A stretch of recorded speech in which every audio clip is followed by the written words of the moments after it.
gagasan, mendengarkan masukan, dan ini salah satu indikasi koalisi yang sehat.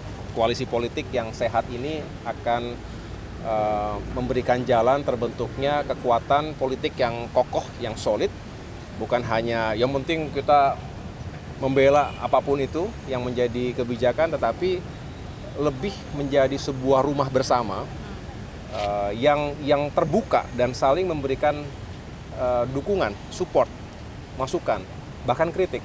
Beliau selalu mengatakan, ya kita saling memberikan masukan, saling memberikan penguatan. Yang jelas saya merasa sangat nyaman, Demokrat merasa sangat nyaman berada dalam koalisi Indonesia Maju ini, dan ini mudah-mudahan bisa dipertahankan bukan hanya di awal, tapi juga selama mengawal pemerintahan 5 tahun ke depan ini. Mudah-mudahan hasilnya adalah kekompakan yang berbuah pada kinerja yang baik.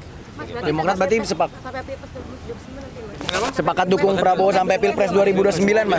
Kita dukung Pak Prabowo menjadi presiden yang sukses, berhasil, rakyat juga pasti akan merasakan kebaikannya, dan kita tentu ingin mendukung Pak Prabowo untuk terus memimpin, dan kita berharap dengan itu semua ya Demokrat, Koalisi Indonesia Maju juga bisa terus diperankan dengan baik. Termasuk dukung bareng Mas Gibran ya, Mas? Udah. Pak Prabowo. Secara intensif, dan kita kembali petakan prioritasnya di seluruh Indonesia. Kemudian untuk Kementerian Transmigrasi tadi juga kita memaparkan pentingnya kita memetakan secara utuh potensi kawasan transmigrasi, termasuk revitalisasi kawasan transmigrasi di berbagai daerah.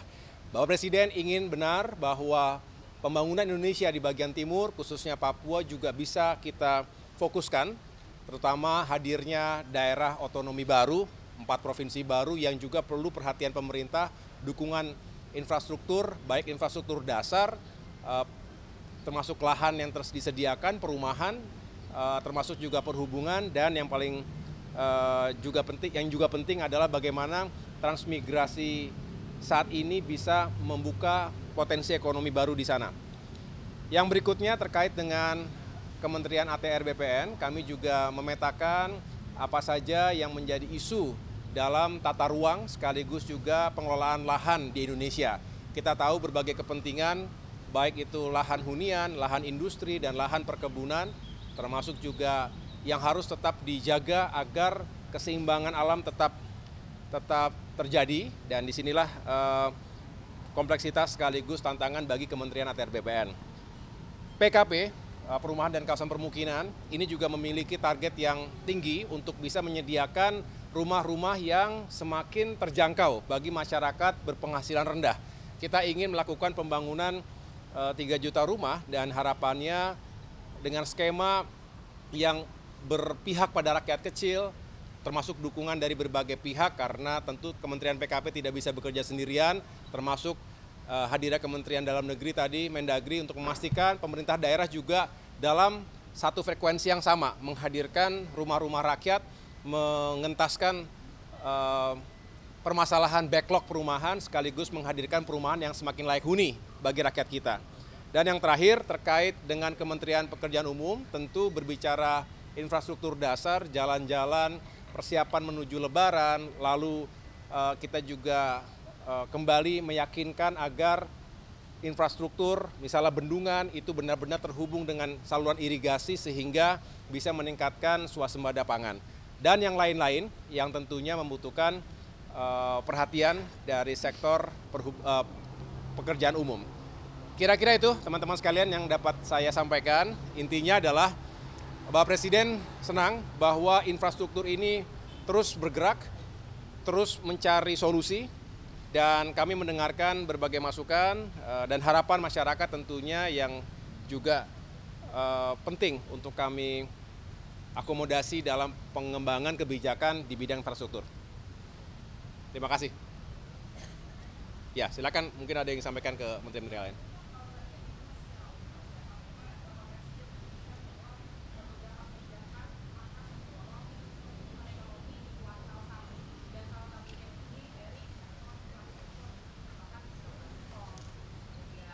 Apa?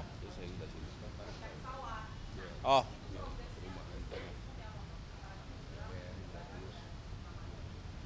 Ya, kami belum bisa mendeklar saat ini karena masih perlu waktu sedikit lagi. Saya mohon waktu terutama Kementerian Perhubungan yang juga tadi masih akan duduk bersama dengan Kementerian BUMN, Kementerian Keuangan dan lain-lain. Yang jelas semangatnya adalah kami sesuai dengan arahan Bapak Presiden bagaimana harga tiket, harga transportasi itu lebih terjangkau. Dan di sini kita menunjukkan bahwa pemerintah berpihak pada masyarakat di saat yang memang sangat dibutuhkan. Kita ingin juga menghadirkan kebijakan-kebijakan seperti tadi. Nah, Nataru yang lalu juga sebagai bentuk bahwa walaupun dalam masa pemerintahan yang baru beberapa minggu saja, tapi kami berupaya yang terbaik. Oleh karena itu, kami sedang merumuskan, menuntaskan segala koordinasi karena semua harus dihitung dengan tepat, dengan cermat, dan pada saatnya akan kami umumkan kepada masyarakat. Kenapa?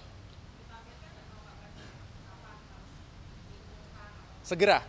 Mudah-mudahan dalam waktu dekat ini ya, saya sampaikan tadi memang kita butuh waktu, jangan terlalu mepet karena biasanya masyarakat juga sudah mulai mencari tiket itu jauh-jauh hari, 1 bulan paling tidak sebelum tanggal Lebaran. Jadi insya Allah dalam waktu dekat ini kami akan umumkan.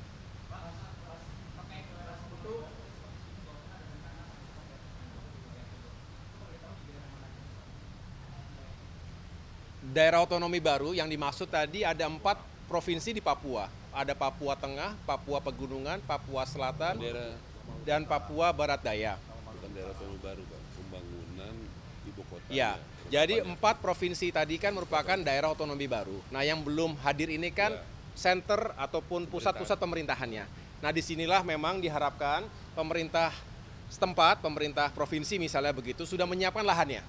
Nah, memohon kepada pemerintah pusat termasuk Kementerian PU untuk bisa membangun pusat pemerintahannya.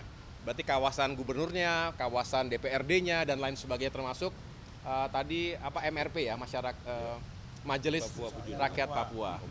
Jadi artinya ini semangatnya adalah bagaimana pemerintah bisa segera bekerja secara optimal setelah ada lingkungan yang dipersiapkan secara infrastruktur.